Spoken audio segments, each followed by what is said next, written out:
So welcome to Memories exhibition of artist books. And yes, when I heard about the idea that Neerja was doing in Guwahati, I think initially I bullied her to get this idea to put it, bring it here, because I was very interested in what they were doing. So, and it's a wonderful exhibition, conceived, curated, put together by these artists, 11 artists over here. And congratulations. And when you are expressing something from your inner world within to the world outside, it takes a certain amount of courage. A little different kind of action is required. So congratulations on that. And so we'll start the panel. Today we are talking about, the title is Unbounded Narratives. So we put it as Unbounded Narratives, bounded being book in the bound form. Or since everything is related to memories, we are kind of bound in our memories. Yet it is artists, so artists can never be bound, so unbounded narrative. That is the thing, an artist's journey. And we have a very esteemed intellectual panel with us, representing 3 sections of the art ecosystem: artist, art curator, writer, historian. Art historian, art historian, curator, writer, an art collector, an art appreciator. So I'll start by introducing each of them, and then I'll take the panel forward. So Mr. Anandamai Banerjee, a visual artist and printmaker. He's an active founder member of Indian Printmakers Guild and multiple encounters. He has organized and participated in various activities pertaining to printmaking around the world, of which I was also lucky to be a part of sometimes. He is presently the academic dean and vice principal of South Delhi Polytechnic for Women. He has received awards and recognitions from India, former Soviet Union, Japan, Germany, with multiple shows and camps across UK, USA, Greece, Egypt, and Korea. His artworks are in many public and private collections around the globe, including the National Gallery of Modern Art, New Delhi. Then we have with us Johny ML, who is an art historian, critic, writer, and curator. He started his career as an art critic, working as a columnist in various mainstream dailies, including Indian Express, The Hindu, Business Line, Business and Political Observer, to name a few. As one of the early exponents of curatorial practice in the contemporary Indian art scenario, Johny ML was instrumental in establishing many young artists and galleries. He has edited in various art magazines like in Art and Deal, Lalit Kala Contemporary, Chitravarta, Take on Art, Art India magazine, and so on. A pioneer in online journalism and art blogging, which I personally loved reading. He is also known as a writer and translator with 15 original titles and 25 translations to his credit. We have with us Mr. Vishal Sehgal, a collector and art and literature enthusiast, and a great friend of ours and in the same vicinity. He's the managing director of Nischay EduCorp. He mentors and educates young adults. He holds a master's in public administration in international development from Harvard Kennedy School at Harvard University in Cambridge, USA, where he was awarded the prestigious Joint Japan World Bank Scholarship. He has been facilitated by the Senate of California, USA for his work. He is currently the president of the Harvard Club of India based in New Delhi. And as I said, a great enthusiast of literature and art. So just to warm up, my first question is to each of you about just a little bit of comment on the exhibition and response to the exhibition, and then we'll start with specific questions to all of you. I was very, very happy about one thing which Sharmila did not mention. I was just trying to find out that word which actually attracted me, or rather invited me for this show, was on the same page. This is all about a book, all about certain things which can be on the same plane. Like me and Johny, we know each other for years, but then when we met here today, right now, we immediately started talking on art only. So that is what is all on the same page. So I thought, Sharmila, I must congratulate you for that particular term been used. And of course, when I came here, had a round with Neerja, yes, it talked about a lot.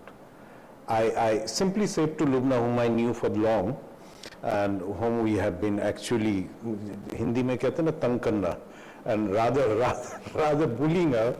But yes, it is a very interesting feeling put all together.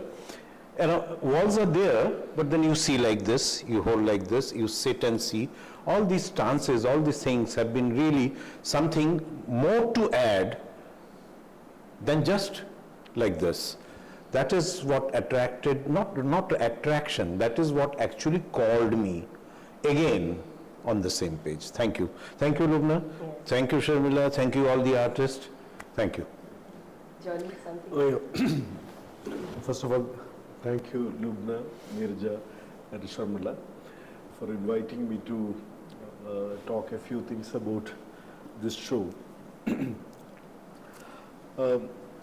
Again, as it is a part of the memory, certain memories flooded into me when I was looking at it, which Anandamay Banerjee just mentioned, that you have to adjust your physical body to see work, because we are all trained to look at the walls or on the pedestals.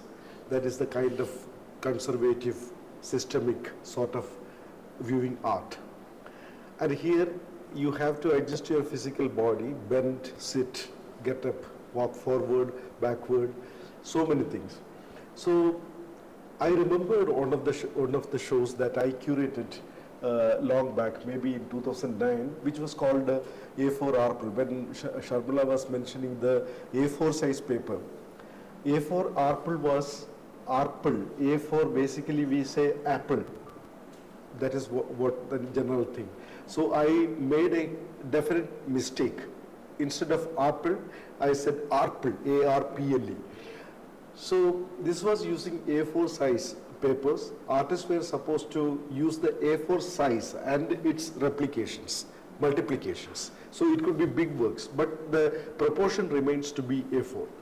I even exhibited some of the works on the ceiling and provided a aluminum ladder within the gallery so that people could climb and see. So it was even a dangerous proposition, you know, people who cannot just climb, you know, they have to crane their necks and see the works. So my point is that there have been curatorial ideas coming in, and I am extremely happy to see that this Memories on the Same Page exhibition has got, I'm not saying that like they were trying to emulate a certain existing model, but then artworks or art thinking, thought process actually prod you to certain ways of exhibiting the material, the art objects. Art objects are basically memories, we know that. And in literature, those people who are familiar with the contemporary literary trends, you know about autofiction. One of the most catchy way of writing literature is autofiction. You know Arnie Ernaux, a French writer who in her 80s got the Nobel Prize for literature. Yeah, 2023. Yeah. 22. So her writing is about writing about herself. She walk into a city or a town, slightly abandoned town, and what she sees, she writes. So these becomes a historical traces, historical memories, everything. So here, now coming to the point, all these artists have moved from personal to the social and also to political, that you rightly pointed about regarding these works. Personal spaces spilling over to the public domain, and each spilling over actually problematizes the space and also the person who moves between and the people who are involved. I'm talking about a domestic space. When a woman who is assigned the job of doing kitchen work, she is moving from that space to the front room, drawing room, occupies that space and deals with everything, including running a business, there will be certain kind of changes. You know, there is a theory called actor network theory. It's by Bruno Latour, one French theoretician. So that means he says that like if we move any object from any space or any idea from any space, surrounding things will also correspondingly change. So similarly, a person with an assigned role in our society moves from her or his space and moves into somewhere, the whole scenario changes. So when you look at each work, you can see that how the spatial changes happening within the given limited space. But you need to spend a lot of time before the works. And looking at Neerja's work, I was very fascinated by those the scriptures, which are the illegible scriptures. And it is not new. Maybe Neerja is not directly aware of those things, but art historically speaking, we had a moment in our history in 1960s and the 1970s. And when we talk about it, it's in 20th century. We are in 21st century. So it's a historical thing. So there, we were looking for, we in the sense like Indian art people were looking for something called indigenous, to be pitted against the international thing. So international art was at that time abstraction. And in India, we needed to find some kind of an abstract language which could be called indigenous, our own. And there, artists like K.C.S. Panikkar, K.C.S. Panikkar, you know, the artist who established Cholamandal and all in South, K.C.S. Panikkar went into this palm leaf writings, the scriptures, and he adopted and he looked at them as notations, not as legible scripts. He took it as notations and he copied those things into his paintings, and he rightly called those series of works as words and symbols. The words becoming simple. It is not just about the paper which he has created, which has tear off with a razor and made it into certain designs or something like that. Each scratch, each cut is made there. The unkindest cut, which Shakespeare would say. So like that. This is extremely fascinating, and you talked about Annie Arnaud, and I'm reading her right now, and it's extremely visceral, so to say. And for the last year or so that I am in this office, I see this transformation. This whole journey of creation, display, and then so-called destruction when everything gets packed and moved on. And for somebody who's not trained in art, but somebody who likes art and likes a lot to read, memories, things that are around and that are extremely personal, kind of speak to people. And they speak to people in a way that I would say the normal paintings do not, right? And the part of being uncomfortable, as you said, and interacting with the work is something that I have been looking forward to for the last 1 week as I saw this come together, and I also mentor young students, and I've been bringing them in at various phases. 2 people came in the morning, and there'll be more. And I think each of them has reacted very, very differently to each of the works is what I would say. So amazing work, I must say, and congratulations to you for putting it all together. I think one round of applause at this point is good. So in my next round, Ananda, I want to ask you, these artist books, I've seen them in studios and I've seen them with artists. They're, on one hand, very playful and very intimate, and there's a lot of liberties people take with the media maybe, and sometimes they are journals, sometimes they are something else. So what is this impulse of artists to make artist books? Where does that come from? And with your experience as a printmaker, you are into portfolios. So give us some idea about, from the artist point of view. From the artist point of view, let me, first of all, when I was going through, when I was having a round, I was actually trying to read all the works, like Johny was very right to say, and he has extra right, being art historian and critics, and it was actually very good to listen to him, to really know the way it has been perceived, not only by Johny, but probably by one could perceive or see the works that way. So as an artist, when I was just going through that, I was just trying to remember what is exactly artist book? If this is an exhibition of art or artist book. Artist book is also art, and art can also be artist book. So where do we draw a line? Is it Leonardo's diary which was decoded? Is it the Sahaj part of Rabindranath Tagore and Nandalal Bose? Is it something more to like Bhattacharya printed books?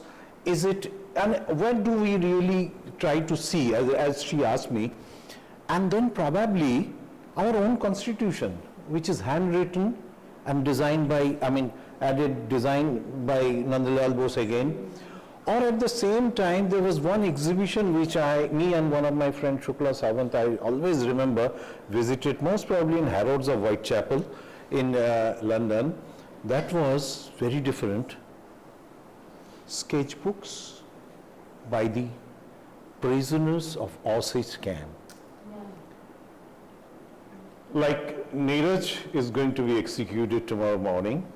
So I gave a sketchbook to Neerja this night and asked him to write, draw anything he likes. So when I was going through, I stood in front of her work, Wind Me and Keats probably, no? Or Me, Woman and then Neerja told me, sir, ye emboss kiya hua hai. I peeped like that and tried to see, and then I got the feeling what she probably wanted to say.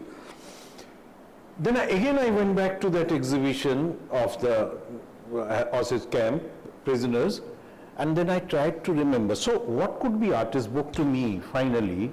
What I feel is that when I see an exhibition, I see it like that, but artist book is like holding the work of art like this and trying to see.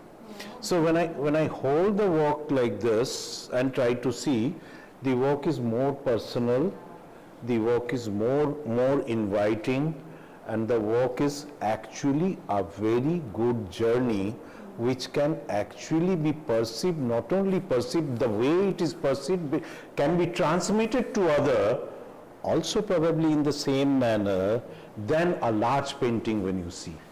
So this is how, and then I was enjoying his words only because, not that he is a critic or historian, but I know him for long, so I was trying to perceive the whole thing as an artist too. So Mudna, to answer your question again in short, again it is on the same page.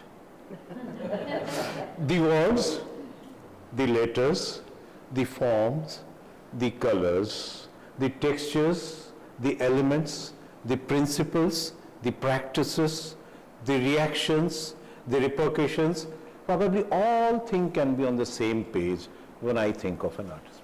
You're not new to artist books, as a printmaker you've done, and we have your portfolios.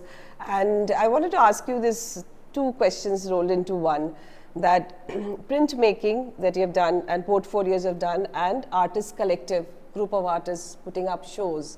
How important do you think that is, and what is the significance of that in this current scenario of art world? Give us an idea about your experience and the importance of artist collective. To begin with, very simple. My way of thinking is very, very straight, simple. Rather more emotional than rational, like my friend. But it is true, when I took the whole round, and believe me, I started from this work, and when I reached there, and then Neerja made me rather sit there and see the book, like this. And then I realized that's something like collective. That's something where all the artists work together on one particular perspective, or rather from one particular perspective. Okay, to answer her question now, categorically, it's been long number of years when we as a group have been working. Let that be 12 artists at one time or 5 artists now. We work together, so let that be an exhibition or a portfolio what we produce every year, or rather every 2 years. It comes to a very important point that in my studio I can think, but when we work together we think. This I think and we think is a very interesting process of journey where we all are again on the same page, but even with diverse perspectives. So being on the same page is also a kind of design factor than art factor always. It could be a design factor also. Like if you to design a chair, you need to know that one is going to sit there. But an artist can design a chair this big where again Johny has to provide a ladder to go and sit there. So, realizing everything put together, collaborative, walking together is also a very good sense of marching together from many perspectives, from many, many different points. Let's say I take example of one thing, Bhattacharya's, or let's say Amar Chitrakatha, I mean simple illustrative books. There are all these, if you really see the history coming like that, the book word, the first thing came simply probably, with my limited knowledge, is probably to reproduce Bible, to begin with probably. But then that came to the word of term of printmaking, and then we have so much of different experiments. In the same manner, collaboration is something where I am there, we are there. This I am there and we are there is a very interesting magic of called time, space and movement. So this time was a specific time, but this time has become a movement now, and this time will become a journey in the future. I have been walking together with many friends, not only V5 or V12. At times when we exhibit, we invite other artists, whichever cities we go or countries we go, we invite artists to add on. I was just telling that to Sharmila that if you go to other cities, keep on adding people like that, invite 2 artists from that city, and then one day you will have 50 artists working together under the same umbrella, and that is what is collaborative. That is what is, how you actually, a single man slowly can grow as a family. Taking from what he said, a question I wanted to ask you later, but I want to ask you now, is that as a curator, how do we promote artist books as a genre? Do we at all need to do that? I mean, if you could give us, sorry for interrupting last time, but we would love to hear these anecdotes that you were saying, so please give us a perspective from your side, and what have you seen in the contemporary world and in the history. We had illuminated manuscripts, Japanese have a very lovely tradition. So what is the understanding of artist books generally for us? Just give us an idea that we can carry. Before answering, I will start with one suggestion, one comment came from Anmay Banerjee. It's about chair. So there is one artist, I don't know, you may know his name, Joseph Kossuth. He did a work called chair. That is one chair, actual chair like this, and a definition, and the picture of the same chair, stuck on the wall, and a definition of dictionary definition of what is chair. So his question is that which one is the real chair? So there is no real chair as much as an artist is concerned. An artist can conjure up. It is totally a kind of anti-Platonic or anti-Aristotelian idea that like there is no ideal. So coming to the question whether we need to promote or we need to showcase book art or artists' books. I think like from a curatorial point of view, I would say that like most of the time curatorial practices are kind of thematic. Most of the curators give a theme about say migration or anything that ends up with the TION, even flagellation could be curatorial thematic. So what happens is that artists are forced or kind of arm-twisted to create some kind of work, and they may not be really interested in that, or using the most of the artists may not be interested in the seriousness of the curator's point of view or the the concept note, what you call the concept note. I have seen a few book art or artist books being curated and exhibited. For example, like Arpita Singh or Ghulam Muhammad Sheikh or senior artists like Bhupen Karn, K.G. Subramaniam. And I have seen artists who have created a book with the drawings for that particular show even. You know, you can just simply do a backdated book. You know, you can draw something and you can sign it as a 1964 or something, like even 2024 you can sign it like that. As a journal. As a journal sort of thing, yeah.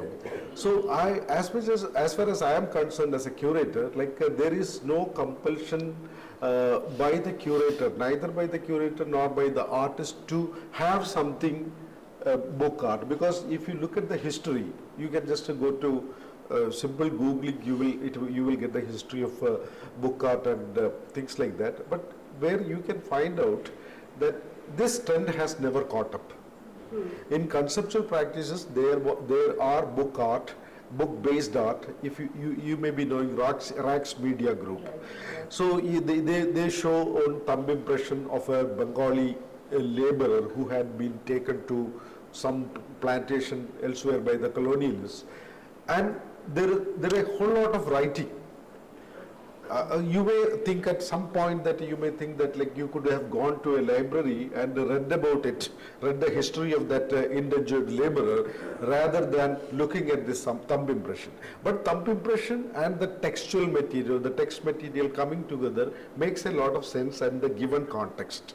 So bringing books done on a particular theme, or bringing the books that have been done quite voluntarily, quite organically by artists from different studios, and putting them together in a gallery or museum context to create a discourse are two totally different things. Here what I understand is that there is the two-way system, like what we call it in our current parlance, double engine. You know, double engine governance. So that means in center and in the state, they are the same party ruling. So similarly, there is a part of the curatorial intention coming in, and at the same time, artists actually trying deliberately to create a book form so that that will fit into it. And again, coming back to what Ananthamay Banerjee now said about the collaborations, there are series of TIONs like intentions, aspirations, collaborations. These things, when put together, perhaps you never know when exactly that a spark happens between the curator and the artists involved in that particular project. One interesting thing I found in this particular project is, despite the presence of Sharmila, Neerja and Lubna, nobody has claimed the curatorial authorial position. That is good. That is good. In a way, that is very good, because curators are now abundant. Like we used to say in Kerala, that you meet 10 people on the road, out of that 9 will be poets.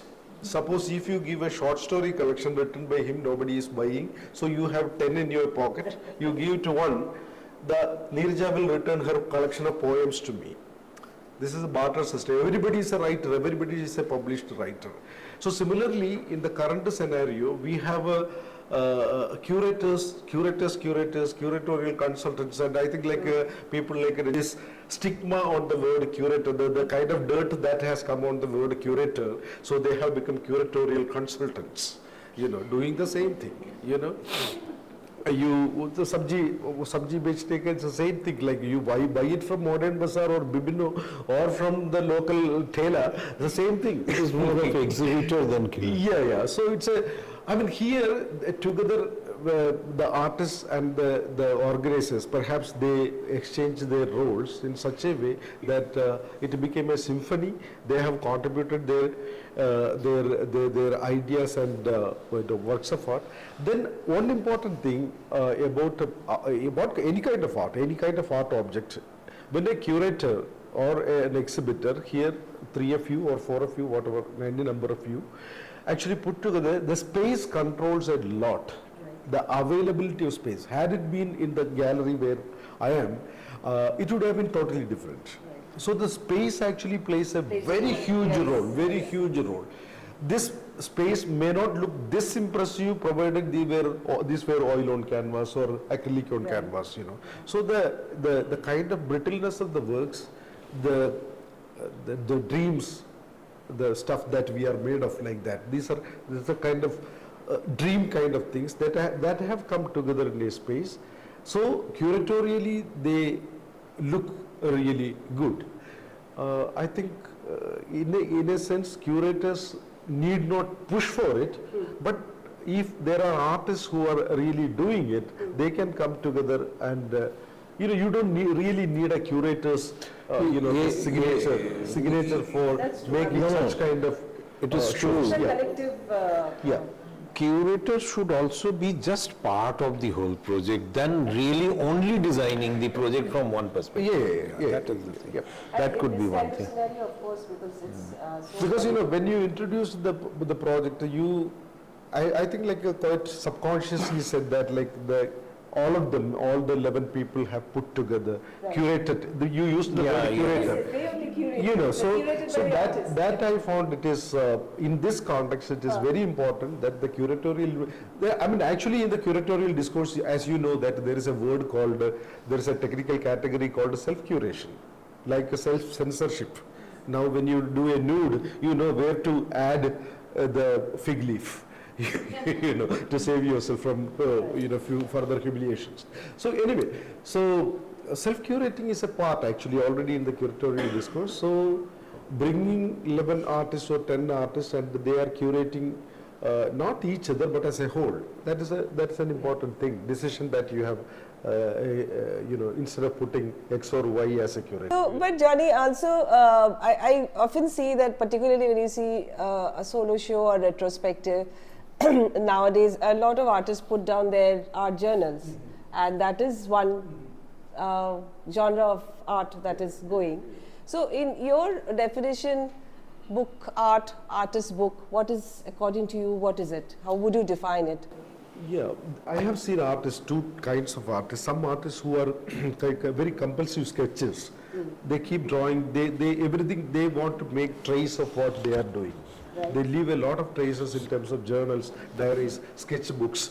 Even there are artists like if they get a cigarette cover, they start doing drawing. In Bangalore and Kerala and all, these are a kind of quite a normal thing. Even Bengal, I think Bengalis and Malayus are the same thing. Means wherever money is less, maybe Punjabi artists don't do this thing. They are not of money. Anyway, okay. So there are artists who make the traces, the sketches. What in Da Vinci's time, as you mentioned, Da Vinci's time it was called cartoons. Today cartoon has a different name. So the drawings or the sketches or the writings, the notations, the ideas, everything was called the cartooning. So these cartoons are important. And you know the famous Vincent van Gogh. He is a compulsive writer who used to keep journal and all to write to his brother Theo. And there is another set of artists who don't need this thing at all. I don't think like a Subodh Gupta, bringing that as a part of the exhibition is almost like you are juxtaposing the contemporary, means the current work with something that this artist has done 10 or 20 years before or 30 years before. It becomes very important when you have a mid-career retrospective or retrospective. You know, like nowadays it is a practice that even you replicate the studios. Recently, Jatinda said they show that you replicate the studio.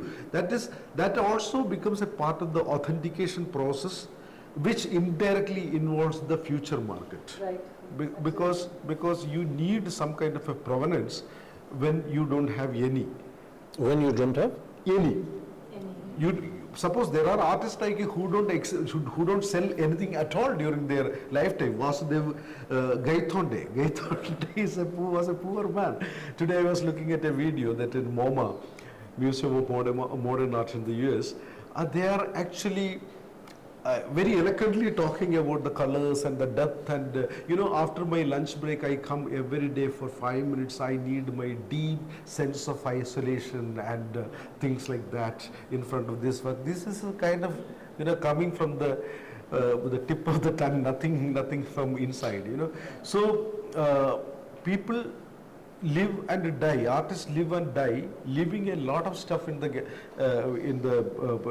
studios. So the studio itself is a forensic evidence.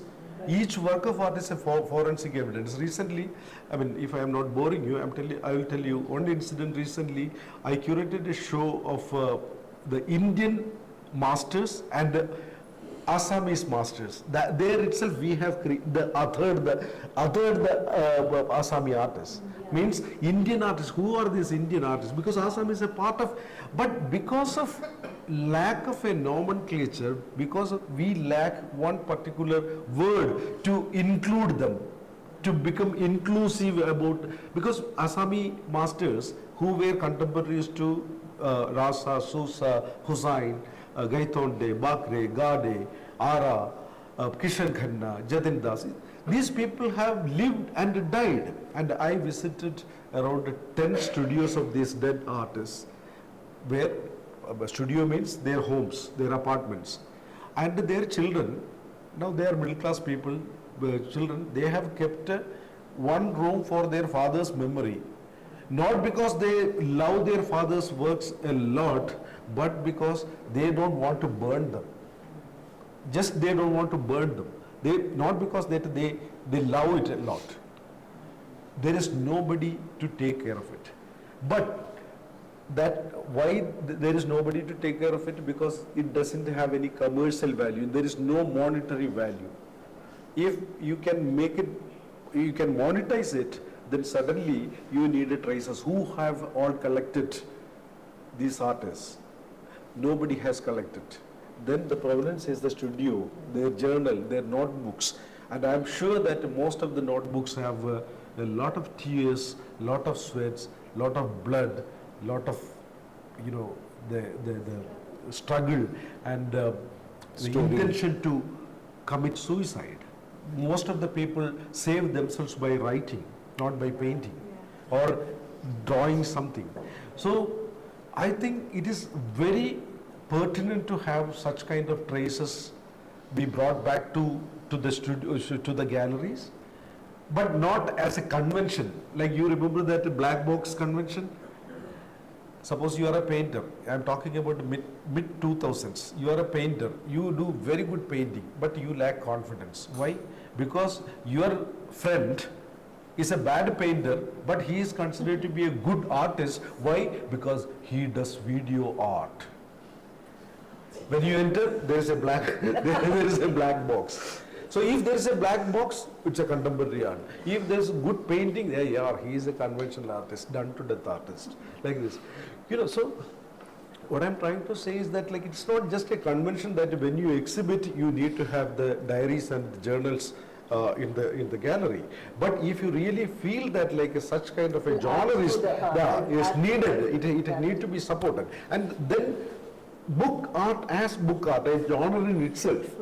If you want it should be taken as autonomous, independent. Exactly. It should be given its own agency, autonomy, and as Anandamai Banerjee said earlier, that same kind of people or similar thinking people should come through Instagram or through Facebook. I'm sure that you got some people in Assam through Facebook when you were idle, chatting with the people in the pandemic, during the pandemic time. That is how people connect with each other. So in that sense, it could go on. Not even on the same page, some different pages as well, So it can happen in that sense. Yeah. We like art and we collect, and two reasons we do it, because of course we want to appreciate it lifelong, and we put it in our homes and we hang it. We hang a painting, we put a sculpture, and we want to share that work with others. So you're an art collector and you also read books. So as a collector, how do you respond to art books? So I'm a And I think a lot of people that I know are very, I would say, instinctive, intuitive collectors who think that they like a piece because it speaks to them. It's as simple as that. You know, I may or may not be able to afford whatever famous names are, and I may not be able to understand them, but if a piece speaks to me, I will go ahead and kind of pick it up.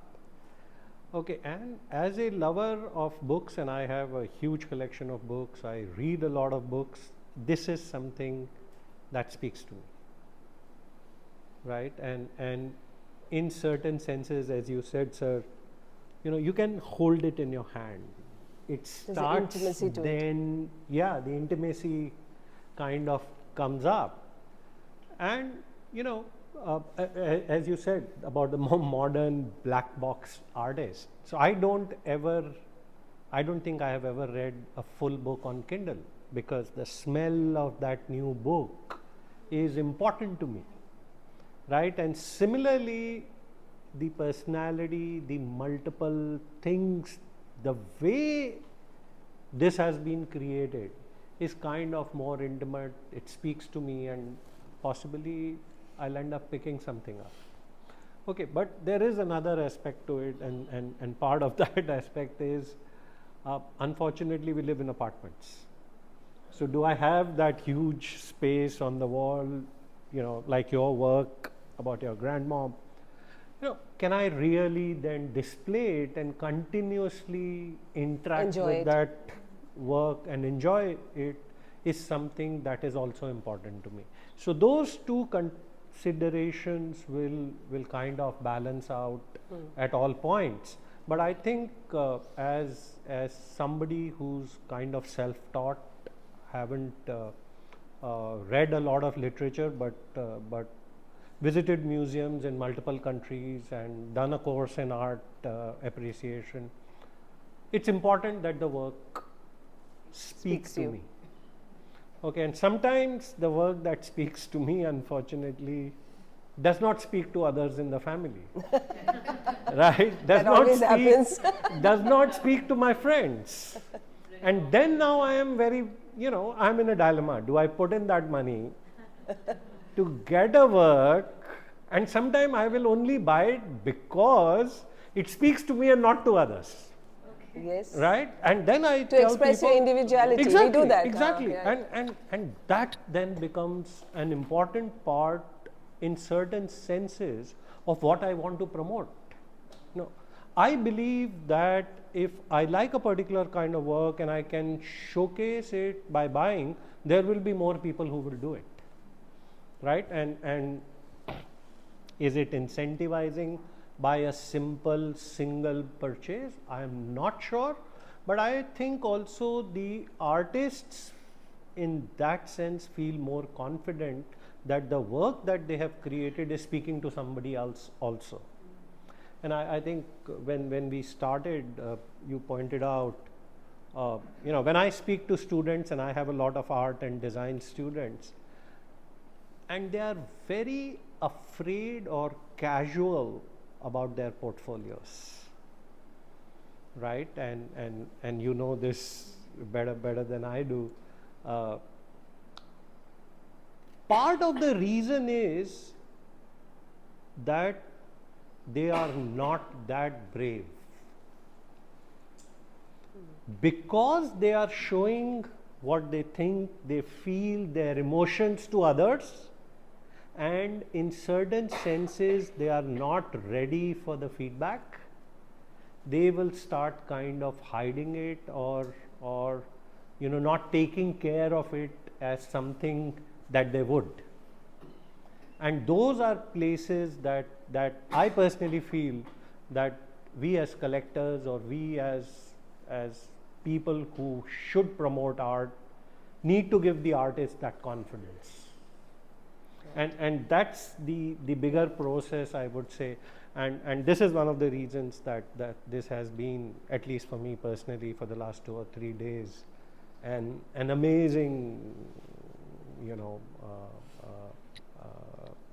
place. And the first time I saw Neerja's work here. I was trying to read what she's written, and took me some time to figure out that she has not written anything. And then suddenly it became even more intriguing. Right. You know, and then you start to spend time with that work to understand where it is going. I don't know what movement it is, what it is not, but yeah, I mean, I know, but I don't know. And it's just speaking to me, that's about it. Right. So a follow-up question on that is, but some thought just randomly came in my mind, like what about having this show in something like Jaipur Literature Festival or something like that, you know, those kind of literature loving people, like the way I know that Vishal reads a lot, so maybe that's the reason that he's also responding in a way. So follow-up question to you is, generally, like you said, what collectors can do is, of course, if they like something and they're brave enough to pick it up and show their individuality, what do you think an artist community do to increase the appreciation of art, which is still lacking in India? That it is not broad-based, it is very siloed. And what do you think we are just asking as an advice or as a feedback, what would you do? What could we do? Oh, multiple. To bridge the gap. Multiple things. Okay. Multiple things. First is, first and foremost, this art, and I would say arty people need to get off the high horse. They need to talk to people. You know, they cannot be talking and, you know, abstract. Yes, the movements and everything is important, but please, Demystify. yeah, demystify, convert them into English for me, or Hindi, or whatever else for me. That's one. And I take that as the next step, that art education or appreciation of art education in multiple forms, dejargonization is extremely important. And I still remember mid-90s, I did this course in National Museum, 3-4 month course on appreciation of Indian art. Amazing. I mean, there was a person who came in and took a 90-minute lecture on the physics of Nataraja. I mean, there were 120 people, and I literally remember everything that he talked about. And this is what, 25 years ago. And I have started collecting Natarajas and Ganeshas after that. Okay, so this talking to people in dejargonized manner and explaining to them what cubism means, what, you know, something else means. Otherwise, to a lot, you know, a lay person, they don't get it. The second is, I think, whether you push it or not, and this is the favorite topic that I have. In 1991, when India mortgaged its gold, the economy was $650 billion, the GDP. Today we are 3 trillion. So we are 5 times. Are we eating 5 times more food? No. So the per capita income has gone up, right? People are getting richer. If they get richer, what will they buy? They will buy art that is near their senses.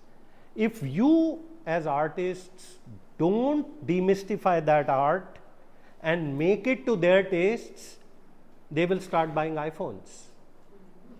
They will start buying AR, VR headsets, right? So that is the second part. How do we take the whole process there? I think 2 or 3 years ago, I attended a workshop that Kiran Soni Gupta, you know, who's the chairperson of the North Zone, the West Zone Cultural Center, did on the sculptures. And she got a collective of artists together who for 3 days created pieces, and she allowed a lot of, connoisseurs of art, so to say, into that place. Right? And several of those pieces, as they were being made, started speaking to people. And, you know, I made some 4 or 5 visits to that place, and ended up buying a couple of things, because the process was now, the intricacy of the process was clear to me. The third part is, I think some of us who can afford it, should let go of one of our foreign trips and air tickets and buy a masterpiece. The demonstration effect of that on others will be much higher. And the last piece is what I would say, allow your children to buy pieces of art. So, I brought my daughter to this gallery, and I encouraged her to buy something, and she started asking me, should I buy this, should I buy that? And I said, buy what speaks to you. And she bought a piece that did not speak to me and my wife. But we ended up buying it, displaying it for a long period of time, only because she's now ready to buy her second piece. And the education that Lubna or people like you can provide to her as a 20-something when you are buying art is the technicalities of it. Things like, look for the authentication certificate, so that we don't need to go, like you said, into artist studios and other places. Can we create a repository of the art that is kind of authentic? Well, a lot of people will buy art thinking that it is an investment and then it will not take on because it comes out to be a fraud or a print or something else. So I think there's a lot to do, but two things is what I would say, demystify is one, and second, make innovative stuff that speaks to more people is what I would say. That's great. Thank you. If I may add something to your words, it's true that yes, there are many ways, as you have explained. But I was just going through your news last evening. It says that in America, these many people, hundreds of people are leaving jobs. Very recent news. Why? Because they are now actually talking of happiness and nothing else. So, we are getting richer, as you said, and you also said that people can now, afford to start to afford to buy art. But then, I personally feel, with my own kind of this thing, that probably that's not the only reason my money does not really always push me to buy art. Average, not people like you. Yeah, totally. No, average. you're totally right. In India, well, my money will push me to buy a better car, probably then a better furniture, a set of good dresses. Well, now let me afford La France. All these things do, as we were just talking. And probably art will be the last block. So how do we come across solving or resolving or trying to address that particular point? Probably could be really taking education not only of art but culture from the school time. You said a very right thing, to encourage children to start buying art. Fine. But to encourage is something else. To inculcate is also something else. Inculcating a particular culture or a perspective should be taken little seriously than to encourage also, because encourage is when you can afford. When you can afford. If you see the history of recent Indian cricket team, you'll be very surprised. Very poor people are coming. Talented people from very poor background are coming, and that is not only encouragement, that is a very different case of persuasion and inculcation. So to inculcate this particular feeling, instead of PCM, every time in the school, I am not against PCM. I was a science student to begin with, by the way. That is not the point. but PCM with yoga, or PCM with history of art, or PCM with probably dance, or something can be very, very interesting way of, approaching that particular thing what you have raised. It is very important of inculcating along with encouraging. That will be more resolving many things than attending many things. This is probably I thought to add a bit. No, sir, I think spoken like the true teacher and No. connoisseur of art. Yes, I am 200% with you. No, I know, of course, your words meant that. Your words, of course, meant that. But just to illustrate more, Right. with this thing, yeah, I thought to. Yes. I mean, I don't know like whether I should open my mouth or not, because No, because if I open my mouth, I am going to put this thing in a very painful perspective for every one of you. He took the very idealistic position, the very wonderful idealistic position.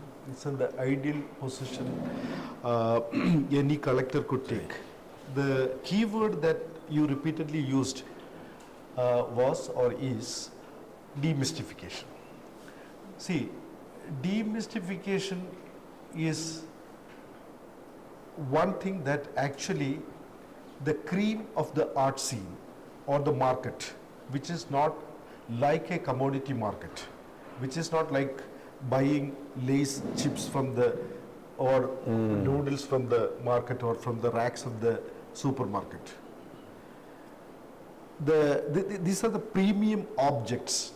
The commodity, the Theodore Adorno, the Marxian, the late Marxian theoretician, who said that commodity is one thing that makes you not to think about the ways of its making.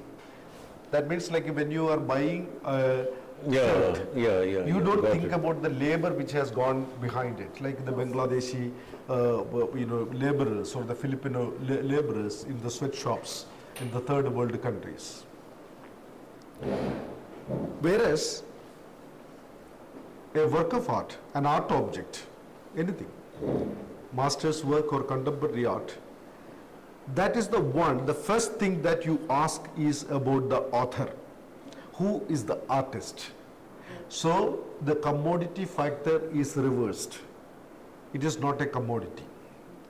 A mystified object with a personal history, social history, political history, cultural history, economic history, all rolled into one.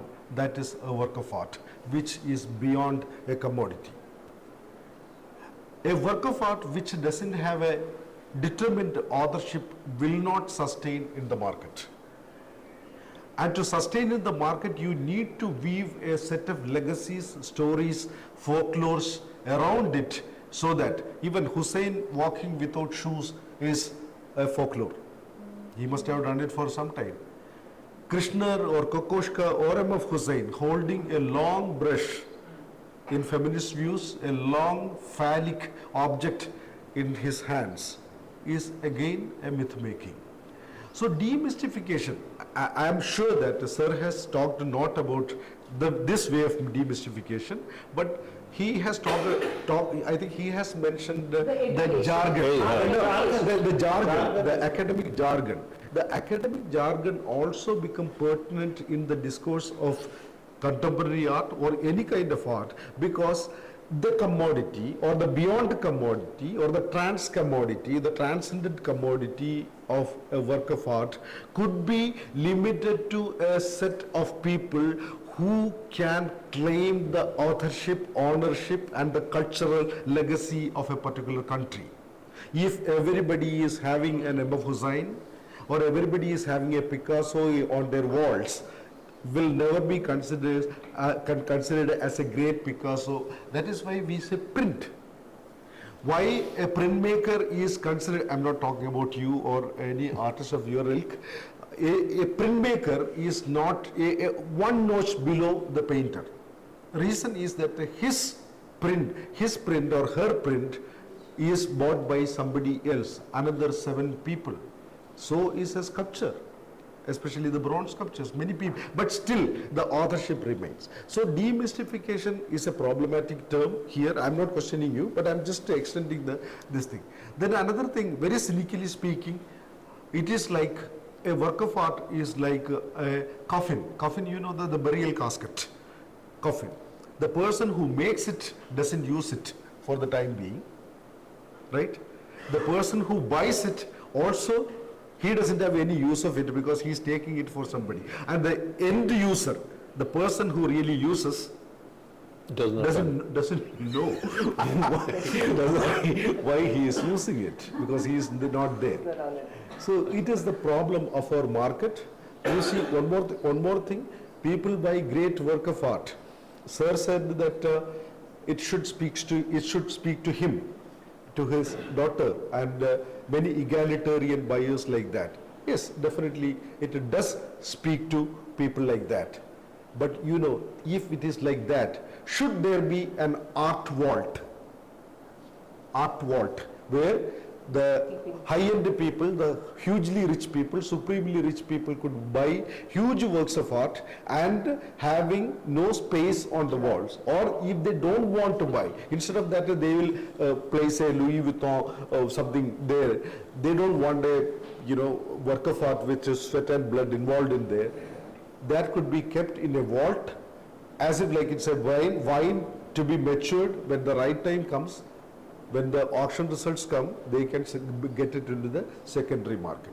So we need to be very clear, we need to be level-headed, we should be rational about art and art market.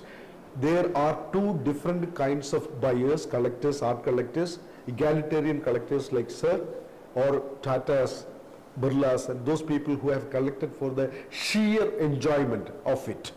Or we say it in a larger terms like having a share of our national culture, right, at our homes.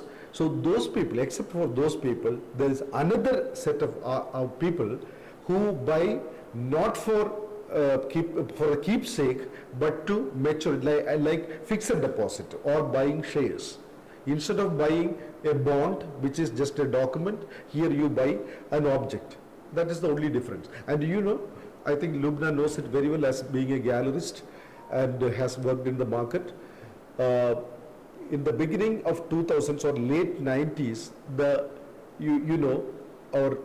our economic scenario started changing. Lot of money started coming. You know something called the call centers. We are sitting right in the epicenter of call centers. Now it is changed. But Gurugram came as a call center. We know the Gurugram means a number of coalies. You know those vehicles running to Gurugram. Why? There are a lot of call centers. So young people started getting huge salaries, wanted to invest because they were not in the marriageable age. They were not ready to marry.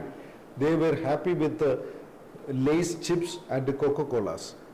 They were burning the night oil for the fun of life.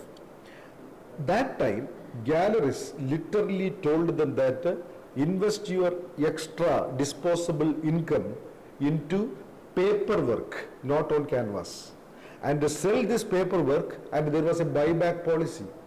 Only the jewelers give this buyback policy, but galleries gave buyback policy. We will buy it back, like in case you spend a lakh on it, in case it is not becoming 3 lakhs on the third year, we will take it from you. So there was a buyback policy, and galleries told them, don't keep, if you don't have a house, don't keep these works with you, we will keep it for you. And when the market started opening up further, when money started flowing in till 2008, when the Lehman Brothers bank collapsed, till then, here there was a never-ending party, a carnival which would have never ended. Everybody thought that money is pouring in, and nobody bought works for their enjoyment or pleasure. Very rare few gems that is what they bought it. And we are responsible for collapsing, we in the sense not a person like me or you, but the rich, the premium class people, they are responsible for collapsing the market. Sorry to say, sir, I am not accusing you to be one of the tribes, but I am saying that they collapsed it because they hugely invested when they knew that it is not going to happen. They took the money away from the market. It got dried up, and we took almost 8 years to revive. Now we are seeing the Slowly, small fluttering. The patient is not dead yet. You know, so that's the scene. Yeah. I think some couple of questions. Because Yeah, I think we Gopal can was- for the evening, but yes. Except Lunaji because she knows very well. I'm just asking you all guys, you're talking about art and understanding of art from the very beginning. We have 6,000 galleries in Delhi. How many galleries? 6,000? More than 6,000. Really? Yes. Delhi? So how many galleries know about it? What is art? One thing. Second thing, what is art? Gopal, we are on the same page. What is it? Culture is only a drawing room painting? Or only 100 artists? What yes, the people are collecting? Gopal, I am again on the same page. I think this looks like it's directed to you, Johny. So No, actually, Because I know him from the last. No, no, I've seen all the but area. you- My point is, why galleries need this kind of curator? Because they didn't know anything about art.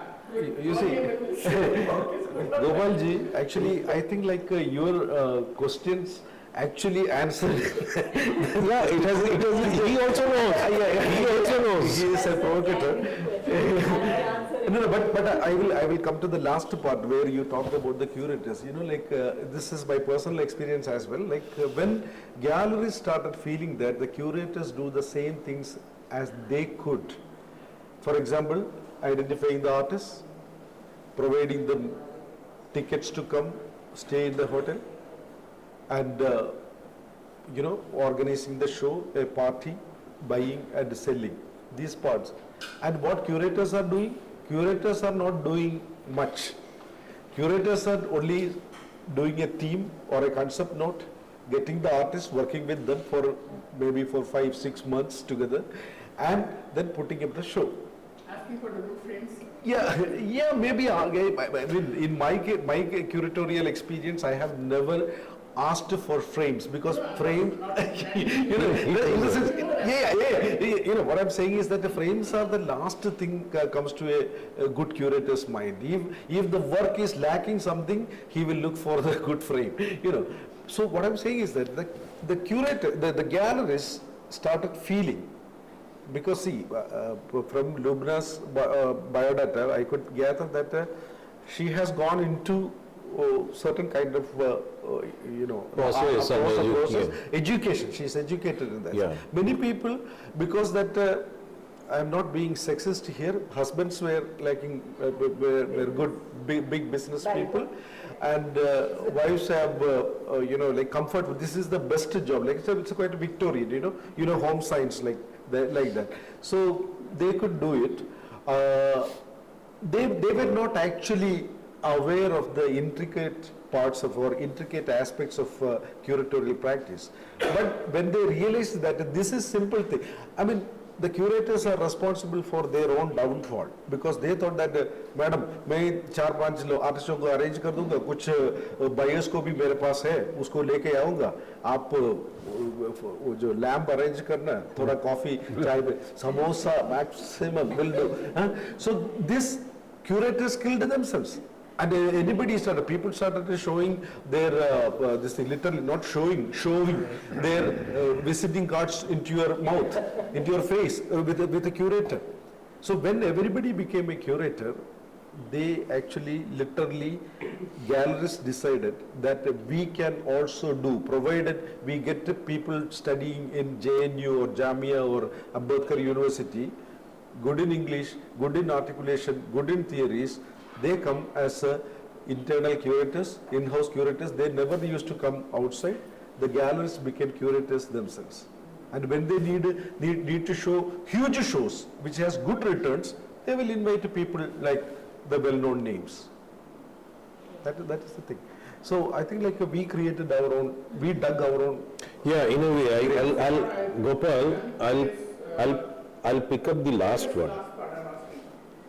Drawing room painting and dominating, what is the curator's role to collect the actual artworks they are not drawing room paintings? No, I didn't get the first part. What? Drawing room paintings are Drawing room. available. I'm just creating a term. Maybe Yeah, okay. Understood. there is other artworks also there. Artwork They are record. very, very strong. Is curator's duty to ask buyers to connect them? They can explain because only they can explain. Artists can't go everywhere and talk about. So what is the responsibility of curators and how they are handling it? Right? One thing like you see, curators like me are very highbrowistic. We are walking our nose up in the air. We are very egoistic. So we don't get into market, because we know that nothing is going to happen if we dabble into market. So we are very hugely aware of our own drawbacks. So what we do is that, I will not do any deals. That dealing should be done by the gallerist. So gallerists have to, they have to develop as dealers, they have to develop as consultants. When they don't want to do it, there are number of people who don't have anything to do with art who can come as dealers and consultants. Most of the huge collections now become redundant because of these consultants. Because consultants have got their commission, they have left the scene. Religer is the best example. Religer art house is the best example. So we have lived this thing. But again, I'm coming back to the thing. Maybe because of so many reasons, curators are trained. People like me who have academically educated in curatorial practice.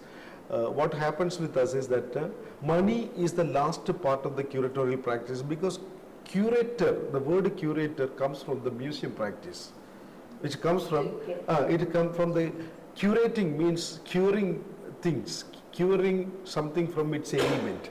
That means like work of art has, or an art object has some ailment. It is an ill thing, it's a weak thing. If our job is like mother's job, like we need to nurture a work of art to its maturity.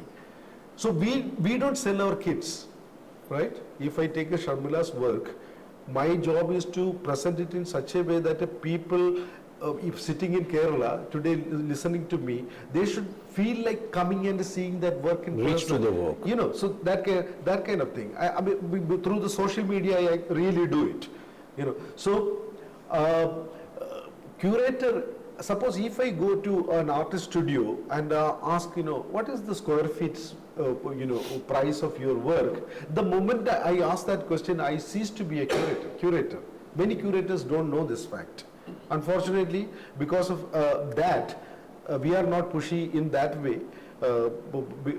My curatorial stance, actually, I deliberately took a back position. Like, I stepped back from so many mainstream events because of that. But that doesn't mean that I am a fool. I understand market, I dabble with market, but in my curatorial practice, I cannot do it.